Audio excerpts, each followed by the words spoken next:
Good evening, everyone. Welcome to Blacklogic. So let's get started. The Biden administration is divided over Japanese company Nippon Steel proposed a $15 billion acquisition of U.S. steel, while the Pentagon, Treasury, and State Department have found no national security risk. President Biden is expected to block the deal, a stance critics argue is politically motivated, especially considering Pennsylvania's crucial role in the recent election. President-elect Trump also opposes the deal and has promised to block it upon taking office. The Committee on Foreign Investment in the U.S. is still deliberating, with a final recommendation expected by December 23rd of this year. So what's very significant about that is Biden and Trump agree that we should not do this $15 bill when the oppose Japanese steel, because I guess they agree that we need to start to invest in U.S. steel. Now, with President-elect Trump, he's all for America first. Whereas though Biden, America third, but on this particular deal, they agree. And I think that's very significant because this will eventually turn out better for America. Again, we're trying to really galvanize the economy of America. Okay, if that's your sort of thing when you come to America first. Crude oil prices have risen as the U.S. considers imposing new oil sanctions on Russia, a move that could tighten global supplies. This development comes amid China's plans to boost its economy, which is anticipated to increase energy demand. The Biden administration might implement these sanctions before President-elect Trump takes office to weaken Russia's war efforts. Additionally, reports indicate that Russia may reuse lethal missiles against Ukraine in the near future, adding to some market anxieties. Now, when it comes to this, and we look at this, the oil piece, the oil perspective of this particular story, is that if Biden signs this block to sanction off oil, just as well have other countries, I believe the UK, there were some other countries that actually blocked Russia's oil and put sanctions on them. So we already know that when Donald Trump gets into office, he's going to lift the sanctions against Russia. We already know that. Now, he may keep some of them, but when it comes to the economy and Russian economics and oil, he's definitely going to lift those sanctions. And then we may start to buy Russian oil, even though America, we're producing, manufacturing, fracking more oil than any other country in the world. We're the number one developers of oil, but we're also the number one users. We're also the number one consumers of oil. Because the Rockefellers ensured that the world would depend on oil, which is not a quote unquote, as I stated before, fossil fuel. Supposedly, scientists have come out with new research stating that oil is actually created from the earth itself, not from the fossil bones of dinosaurs past. That's not the case. Again, those dinosaur bones will essentially run out, but they stating that the earth itself is creating its own oil. I thought that was very significant. I thought it was very significant. The U.S. stock market responded to the latest inflation data, with NASDAQ composite surpassing 20,000 for the first time. The Consumer Price Index report showed a 2.7 annual increase in November, reinforcing the expectation of a forthcoming interest rate cut by the Federal Reserve. Investors gravitated towards tech stocks, with Alphabet, also known as Google's parent company, experiencing a 5% rise. The S&P 500 achieved a year-to-date gain of 28%, on track for consecutive annual increases exceeding 20% for the first time since the late 1990s. The Dow Jones Industrial Average remained relatively stable, with healthcare stocks like United Healthcare seeing declines among ongoing legislative discussions. Iran's supreme leader, I'm just going to call him Ali because it's hard for me to pronounce some names. But Ali has stated that the recent political upheaval in Syria, leading to President Bashar al-Assad's government collapse, is the result of a joint plot by the United States and Israel. That is what he said. Iran's supreme leader, that is what he said. He said that it's a plot by the United States and Israel to topple Syria. Remember yesterday, or was it this morning? I believe it was yesterday, though, or maybe this morning. You might want to catch that broadcast. How I was making the link with United States of America by the way of President-elect Trump, with Vladimir Putin, with Ukraine, with Netanyahu of Israel, and now you have the Iran or the Iran, is it Iran? Yeah, Iran leader stating that it's a plot between the U.S. and Israel to destroy Syria. And don't forget, Vladimir Putin has given refuge and asylum to former president of Syria, Bashar al-Assad. Okay?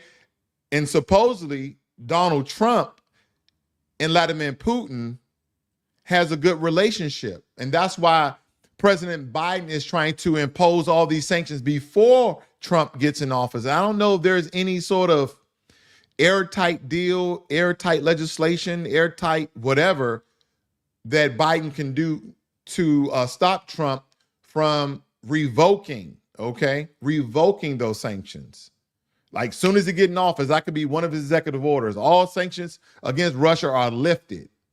And then they would try to pass it through law. But them executive orders are powerful. You can get a lot done very quickly while a bill to support that executive order goes through, the voting branch for it to become law. Because a lot of those executive orders, believe it or not, are temporary. They have a temporary fix, maybe a year or so. And don't quote me on the actual number, but a lot of those executive orders are temporary. But this was the Iran leader stated. And again, I told you that Israel is in 3 wars. Because don't forget also with that story that Israel destroyed the Syrian Navy. So now you have President Netanyahu of Israel that destroyed the fleet of Syria. Simultaneously, the former president of Syria seeks refuge in Russia by Vladimir Putin. Vladimir Putin is in war with Ukraine. Americans funding Ukraine and Israel to fight their wars. So Israel's in war with Syria, Hamas, that's out of Palestine, and you have, what's the other one? Hezbollah, that's out of Lebanon. So there's just too many connections, and I stated this and I'll say it again. President-elect Donald Trump should not touch this with a 10,000-foot pole. He should not come nowhere near it because his association with Vladimir Putin is already going to try to connect the dots, as the Iran supreme leader stated just now. So when I'm looking at this, it's kind of one of those things. Hey, we boys, but we're gonna have to take a break. We got to clear some things up. We have to clear some things up because we don't need any more enemies of America. So if there's just a miscommunication or guilty by association, then let's not, associate so publicly. We can still do business deals, but let's just calm down the rhetoric publicly. We don't need to be shaking hands like you and President Xi of China. And again, we always say these things about China, those Chinese communists, and we do more business with China than any other country. They should call this Chinese America. So, and that's why I respect what Donald Trump is doing about America first. And again, you may not like him as a person, you may not like him as a president, but some of the things he said, like America first, you shall always want your country to win. You shall always want your country to win. You should want your country to be prosperous, because that way you can join in and get some of that money. That's your money. Whether you work in a job that's paying you well and you create a business or whatever, however you go about living in a very capitalistic society with some socialism tendencies, nonetheless, with a lot of programs we have, but enjoy the profit. Don't care who's in office. If they're going out speaking about America first, we're going to try to make America better. We're going to deal more business with America. We're going to bring jobs back to America. And I got it. Some people who are so business minded, like, well, if I got a fidget spinner built, it would be $1, to make in America and 10 cents to make in China. Well, you'll be rich. You just won't be super rich. Because there's a report that came out that Elon Musk is now worth $351 billion. And someone made a point, if Elon Musk were to give all 8 billion people on Earth $1 billion, they stated that he'll still have $300-something billion left. That's how rich he is. That's how rich he is. That's rich. If you can give everybody $1 billion on Earth and you still have 300-something billion and you're still the richest person on Earth. But again, mass media are going to make the connections. They're going to do it, like those liberals or those independents. And I have nothing against any news agency, by the way. I'm just saying this is what they do. They're going to do a lot of conspiracy theories. So I did it for you. I did it for you because, again, where there's smoke, there's fire. Where there's dots, you have to connect them. This is kind of how I think about things. Now, in a significant political development, 26 Republican governors have declared their full support for President-elect Donald Trump's plan to deport millions of illegal immigrants led by South Carolina Governor Henry McMaster. The governors issue a joint statement expressing their commitment to collaborate with the incoming administration. They emphasize the necessity of addressing illegal immigration to safeguard national security and public safety. Of course, the Republican governors are going to assist and support and agree with Donald Trump, even if they don't. It's just in their own best interests. The governors have pledged to utilize state law enforcement agencies. Listen, the governors have pledged to utilize state law enforcement agencies and, if necessary, deploy the National Guard units to assist federal authorities in mass deportation efforts. This collaboration aims to enhance the efficiency of identifying, detaining, and deporting individuals residing in the U.S. without legal authorization. The commitment underscores a unified approach to immigration enforcement across multiple states. So there's a lot going on when we talking about illegal immigration as well as mass deportation. And we're gonna get to some pieces that you all may not agree, but you may see some underlying facts. The aggressive deportation strategy has raised alarms among civil rights organizations and immigrant advocacy groups. Critics argue that the mass deportation could lead to civil rights violation and create humanitarian crisis. The potential use of state resources and federal immigration enforcement blurs jurisdiction boundaries, prompting debates about legality and ethics of such actions. So when we speak about mass deportation, I know a lot of us are on board with that. A lot of us are on board with mass deportation of people who are illegally in our country. And then there's a split, there's a divide. We have all these subsects of the broader picture that we want illegal immigrants out the country and come in legally. But then there's there's families and, there's women and children. Let's get those violent criminals out of here. Not the people who are coming over here to work hard. Now, there's a lot of stigmatism and a lot of labeling when it comes to certain groups. And I'm going to just make a really stark difference. Black people and Americans. When you're in America, they state that Black people are lazy. When you're outside of America, they say Americans are lazy. So we need mass amounts of illegal immigrants to come in and work hard for us. Yeah, none of us are working 10, 12, 14-hour days. Now, granted, most people, if you have an education or you have a good networking, then you're going to go out and get jobs that you don't have to be out in the elements and get rained on and be cold and hurt your finger and stump your toe. You're not going to do those jobs if you don't really like that sort of thing. You just need a job to take care of your family and your kids. But this is what they're stating. But I'm going to take a turn here very quickly. And this is going to be a problem when it comes to illegal immigration, I believe. Because you're going to have gentlemen like this. You're going to have gentlemen like this who are going to be among the ranks of state police, local law enforcement, sheriff's offices, and National Guard. They're not going to be wearing this uniform. They're going to be wearing a police officer uniform. Look, everyone knows that's true. Are all police bad? Absolutely not. Do we need the police? Hell yeah, we do. Should we defund the police? Hell no, we shouldn't. They need to be funded. So I just want to let you know where I stand before I go anywhere else with this, because some people just, I'm just waiting for them to say it. Unsubscribe. But nonetheless, there's going to be people with his thought process.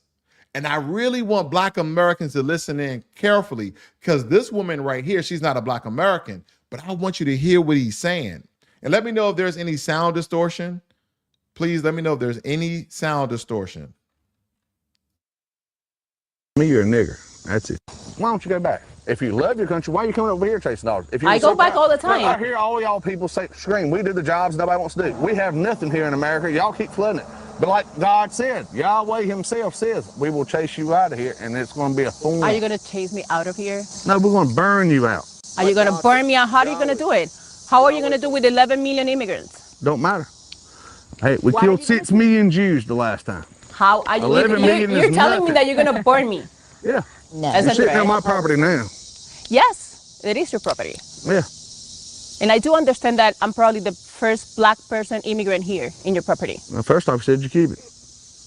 Or whatever. To me, you're a nigger. That's it. Watch your mouth. That's it to me. I find that offensive, and I don't think you need to go that, because my skin color doesn't define me. White power! White power! White power! White power! To me, you're a nigger. Now, if you guys don't believe that, one, there are gangs, white supremacist gangs within law enforcement, then you'll be lying to yourself, because I know a lot of us know this already. Just as well, if you go to California, there's a lot of white Hispanic gangs in law enforcement. And they've exposed all of these, well, I won't say all of these, but they exposed a lot of these gangs that are in law enforcement. And they have identifying tattoos to prove it. Not only that, the associations and some of the things they've done, they link back to some of their manifestos or some of the things they should have done. What's the point I'm making here?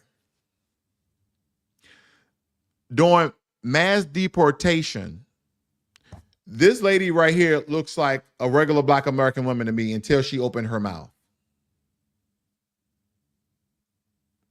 I want to let every non-Black American person to know this.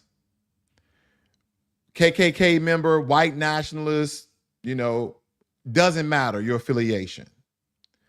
Black Americans are Americans. See, we don't tell white Americans, go back to your country.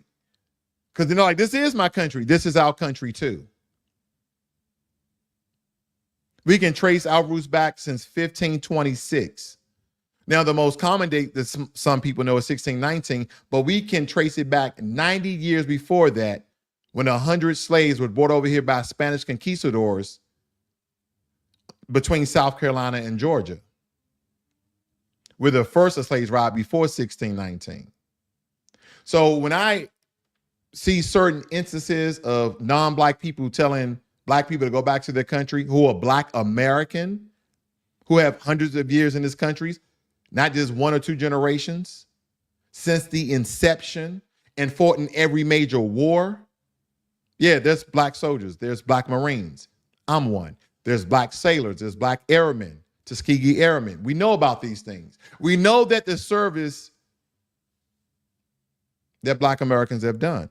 There is a large difference between us and illegal immigrants. What's the difference? We're legal. But you have people like him, he to see color and start hurling the N-word. So what does that mean? If you have people like him, do you believe they're going to target some Black Americans and try to get them out the country as though they was illegal immigrants? Again, I'm not trying to start a conspiracy theory. But I had to make the correlation. I had to make the connection. I had to make the correlation. I had to make the connection. I see DSB Jermaine Anderson and investing inside the chat. Thank you, gentlemen, for joining me this evening. Thank you all for joining me this evening. Again, these are some of the hottest news stories. You guys should definitely subscribe and like to the channel. I've changed the platform. I'm pretty sure you guys have noticed that, because there's a lot more I need to say on so many different topics, and I think that you guys will either find value in it, whether you agree with it or not. I think positive discourse is always growth for transformation. That's what I believe, and that's what I know. You guys have a great and wonderful evening. This is Blacklogic.